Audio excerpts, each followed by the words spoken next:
তোমাকে কথাগুলো বলার আত্মবিশ্বাসের ছিল অভাব।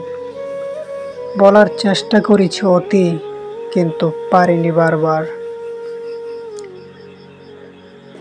কি জন্য পারিনি সেটা আমি জানতাম না।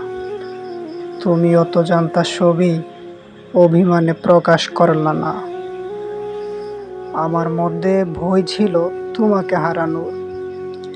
দিন শেষে তুমি হারিয়ে গেলে না জানি কত দূর। যদি ওই সময় তুমি একটু সাহস দিতে, সত্যি সব কথা বলতাম মনটা উজাড় করে। হ্যাঁ, এটা বাস্তব। ওই সময়টা ছিল ঘোলাটে, তবে মলিন পরিস্থিতিতে রোপণ করতাম মন শান্ত করে। তোমাকে কাছে পেতে মন উচ্ছ্বাসিত হয়ে ওঠে। পাবো না জানি, তবু কল্পনা করতে ভালো লাগে। পাবো না জানি, তবু কল্পনা করতে ভালো লাগে।